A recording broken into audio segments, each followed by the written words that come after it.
في سنة 1894 مجموعة من الأطفال كانوا بيلعبوا على النهر، فواحد منهم رجله فلتت واتزحلق على جرف النهر وكان هيغرق لحد ما ظهر واحد من الأساوسة اسمه ماكس ترميل، واللي كان خارج من الكنيسة وقتها فشاف الطفل وقام بإنقاذه. الطفل ده بعد 40 سنة هيكون سبب في مقتل ملايين حول العالم، وطبعا دلوقتي كلنا خمناه، وهو أدولف هتلر، قائد الحرب الأكثر جنون ودموية في العالم. قبل ما نبدأ حلقتنا انزل اشترك في القناة وفعل زر الجرس علشان يوصلك كل جديد، ودعمنا بإعجاب على الفيديو، ويلا بينا نبدأ حلقتنا.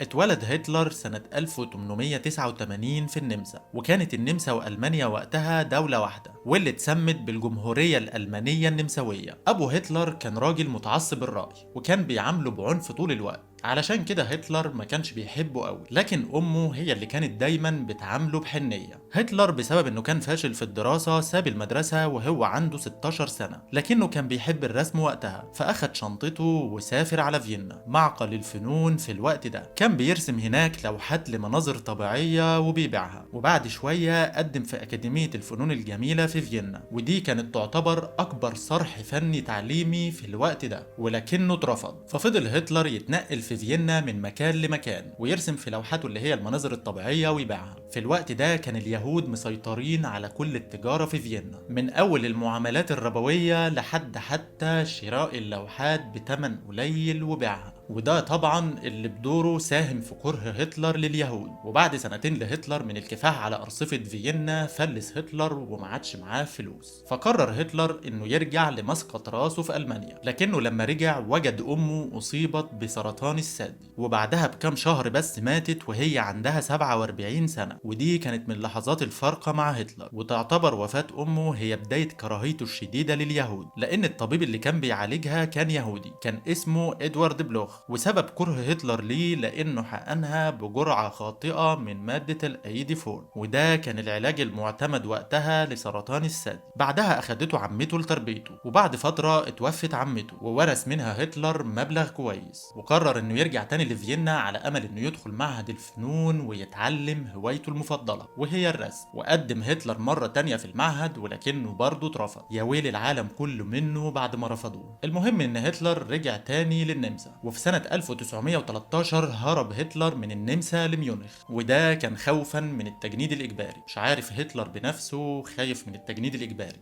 سبحان الله. المهم ان هتلر اتقبض عليه في ميونخ، وبعد الكشف قرروا انه لا يصلح للخدمة العسكرية وده بسبب جسمه الهزيل. بعدها بسنة بس قامت الحرب العالمية الاولى واتطوع فيها هتلر للتجنيد، وكمان شارك في الصفوف الاولى للمحاربين. واثناء الحرب العالمية الاولى دي كان هتلر بيحارب بشجاعة لدرجة ان بعد الحرب تم منحه وسام الشجاعة. وفي سنة 1918 واثناء ما كان هتلر بيتعالج في مستشفى جاله خبر استسلام المانيا. وقتها غضب هتلر غضب شديد، ومن رأيي ان ده كان التحول الكبير في حياة هتلر. ومن بعدها قرر هتلر انه يشارك في الحياة السياسية. لكن ايه كان سبب كره هتلر لليهود وقتها؟ بعد توقيع معاهدة فرساي مرارة الهزيمة كانت مسيطرة على الشعب الألماني، واليهود استغلوا الفترة دي واستغلوا هزيمة الشعب النفسية، وقاموا بإدخال كل أشكال اللهو لبرلين، من مخدرات لدعارة لزنا لقمار لكل شيء تتخيله. كانوا بيلعبوا على نفسية الشعب المتدمرة، وده علشان يجمعوا أكبر قدر من الفلوس، لدرجة إنه لا يزال إرثهم موجود في ألمانيا لحد يومنا ده. برلين متصدرة قائمة أكبر مدن اللهو في العالم زي مدينة الخطيئة. كل ده كان سبب في غضب هتلر من اليهود، فقرر هتلر الانضمام لحزب العمال الألماني اللي هو الحزب النازي بعد كده. وبسبب حماسة هتلر وغضبه من اللي كان بيحصل في ألمانيا في خلال سنتين بس أصبح هتلر رئيس للحزب. في الفترة دي كان الوضع في ألمانيا سيء جدا، اقتصاد منهار والدنيا رايحة في داهية. فقرر هتلر انه يجمع شوية من شباب الحزب اليافعين ويعمل انقلاب على السلطة، لكنه انتهى بهم المطاف في السجن،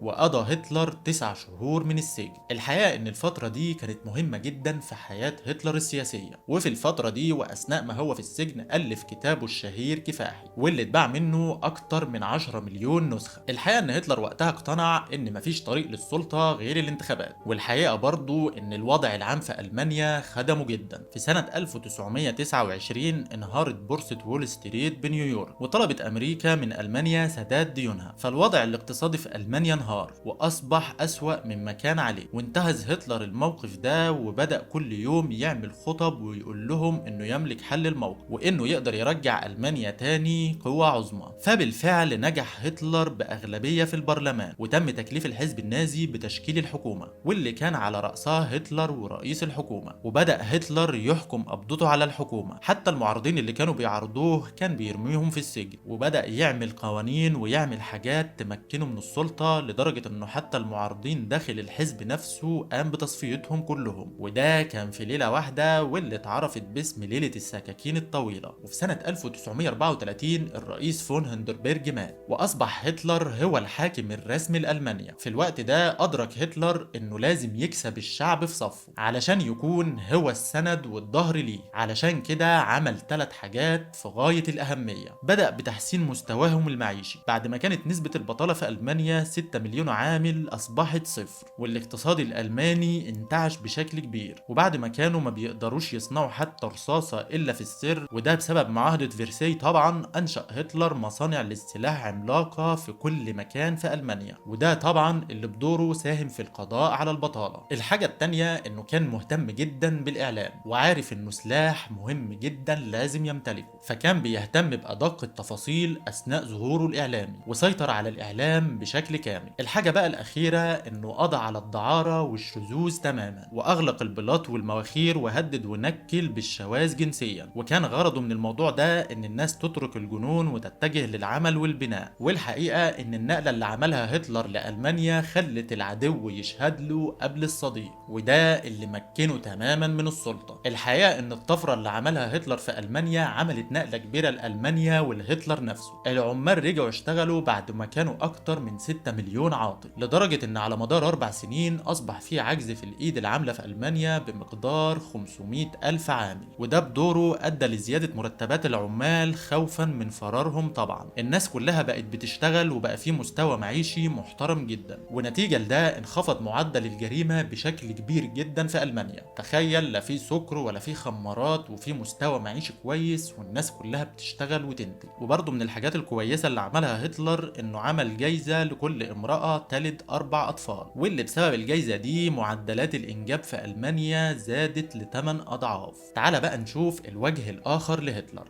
او الوجه القبيح لهتلر. طبعا اكيد بعد اللي انا حكيته لك عن هتلر انت قاعد بتسقف له وتقول الراجل ده كان زي الفل وكان عظمه. هو ممكن يكون فعلا كان كده، لكن برضه كان ليه وجه قبيح جدا. بعد ما اطمن هتلر انه كسب قلوب الشعب وولاءه، وبعد ما اصبح عنده جيش وسلاح، بدا انتقامه من اللي شاركوا في معاهده فرساي اللي اذلت المانيا. وفي سنه 1938 راح قعد هتلر مع ملك النمسا وقال له عايزين نفتح البلدين على بعض بالذوق كده. وبالفعل دخل هتلر فيينا في موكب مهيب بعد ما كان من كام سنة بس مشرد فيها، وبيبيع لوحاته لليهود بتراب الفلوس. وأصبحت النمسا تابعة لألمانيا، ودي كانت بداية الشرارة للحرب العالمية الثانية. كان في إقليم على الحدود مع ألمانيا وتشيكوسلوفاكيا كان اسمه سيفيكولاند، وده كان تابع لألمانيا، واتخذ منهم بعد معاهدة فرساي بأمر من فرنسا، وضموه لتشيكوسلوفاكيا. فراح هتلر بعت للحكومة وقال لهم إن الإقليم ده يخصهم لأنه كان تابع لألمانيا، وما أخذ بالقوة سيسترد بالقوة. هنا بقى لما فرنسا عرفت بتهديد هتلر لتشيكوسلوفاكيا، قالت ان امن تشيكوسلوفاكيا من امننا، وان احنا هنساعدهم ضد المانيا. ودخلت وقتها على الخط بريطانيا العظمى، واللي قالت ان لو فرنسا حاربت احنا كمان هنساندها ضد المانيا. وقبل ما يبدا غزو هتلر للتشيك في اغسطس سنة 1939 راح هتلر لستالين زعيم الاتحاد السوفيتي وقال له تعال نحط ايدينا في ايدين بعض، وقال له ندخل بولندا، انت تاخد جزء وانا جزء. وبالفعل عملوا معاهدة مع بعض بعض وحطوا ايديهم في ايدين بعض. انجلترا بقى لما سمعت المعاهدة دي راحت هي كمان عملت معاهدة مع بولندا بتتضمن انها تحميها في حالة قيام حرب عليها. وللمعلومة انجلترا وقتها كانت اعظم قوة في العالم. وفي سنة 1939 دخل الالمان والروس لبولندا، وبعدها بيومين بالظبط اعلنت انجلترا وفرنسا الحرب على المانيا. فراح هتلر مكمل الطريق وداخل على فرنسا. وفي يونيو سنة 1940 تم توقيع مذكرة استسلام فرنسا. وعلشان هتلر يذلهم خلاهم يوقعوا المذكرة دي في نفس عربية القطار اللي ألمانيا وقعت فيها اتفاقية فرساي المخزية. الحقيقة ان هتلر كان ذكي وكان عارف ان بريطانيا قوة كبيرة، فعرض عليهم هتلر السلام، لكن تشرشل رفض العرض ده. فراح هتلر داخل على بريطانيا بطياراته وبدأ بالمطارات والرادارات، لكن مع ذلك ما نجحتش ألمانيا في فرض سيطرتها على المجال الجوي البريطاني. وفي سنة 1941 وصلت لهتلر أخبار إن ستالين حرك جيشه وبدأ يحتل دول البلطيق. وطبعا هتلر وستالين كانوا عاملين معاهدة مع بعض واتفاقية مع بعض، محدش يدخل دولة غير لما نبقى فيها سوا. فحس هتلر ان ستالين بدأ يغدر بيه، وبدل من انتظاره بعت هتلر 3 مليون جندي على الحدود في عملية اسمها بربروسا، ودي اكبر عملية برية في التاريخ. واحتل هتلر دول البلطيق وبيلاروسيا واوكرانيا، وكان داخل على موسكو واللي كان بالفعل على وشك انه يسيطر عليها لولا دخول فصل الشتاء، واللي بسببه ما قدرش هتلر وجنوده انهم يدخلوا موسكو لانهم ما كانوش متعودين على البرد القارس ده. بعد كده دخل في المشهد اليابان، واللي قصفت ميناء بيرل هاربل في امريكا، وده كان في ديسمبر سنة 1941. وعليه اعلنت امريكا الحرب على دول المحور اللي هي اليابان والمانيا وايطاليا. وده كان بداية التحول في الحرب العالمية الثانية، او بداية سقوط هتلر بعد ما فشل في دخول موسكو. بعد ما فشل هتلر في دخول موسكو حول دفة الحرب للكوكاز، وهناك حصلت معركة شرسة جدا وهي معركة ستالينجراد، واللي نجح فيها الجيش الروسي في هزيمة الألمان شر هزيمة. وده كان أول استسلام حقيقي للجيش الألماني. على الجانب الآخر هتلر بدأ يحاول الدفة، وكان عارف إن الشرق الأوسط مليان بالقوة والثروات، وعارف إن الدين هو أفيون الشعوب. فبدأ هتلر يخاطبهم بلغتهم، زي مثلا إنه عمل إذاعة ناطقة باللغة العربية وهي إذاعة برلين الناطقة بالعربية. وتخيل إنها كانت في بداية اليوم بتذيع آيات من القرآن الكريم. وهتلر نفسه في مرة استشهد بحديث عن أشرف الخلق، وهو المؤمن القوي خير وأحب إلى الله من المؤمن الضعيف.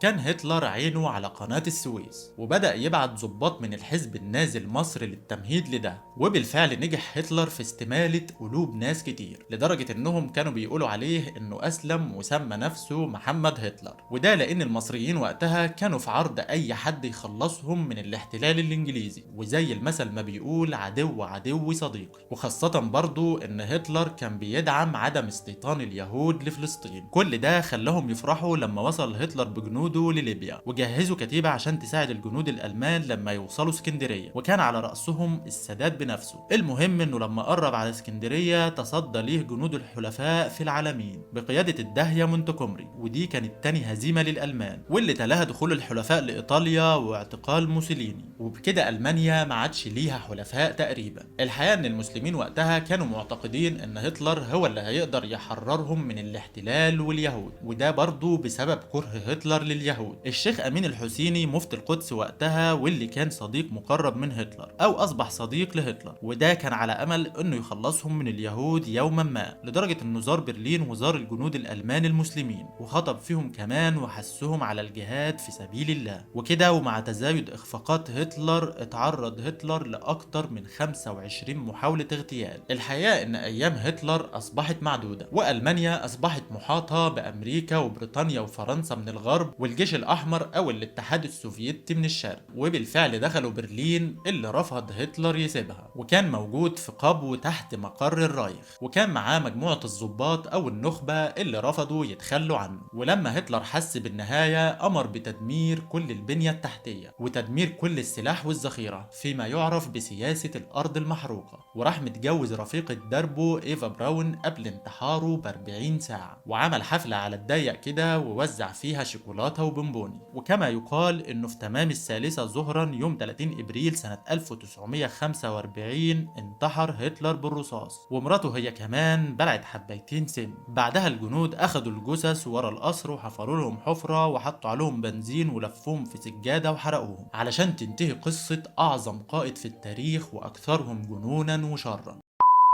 ولحد هنا خلصت حلقتنا، اتمنى تكون الحلقه عجبتكم، وما تنسوش تدعمونا باعجاب على الفيديو، وتنزلوا تشتركوا وتفعلوا زر الجرس علشان يوصلكم كل جديد. شكرا ليكم واشوفكم الحلقه الجايه.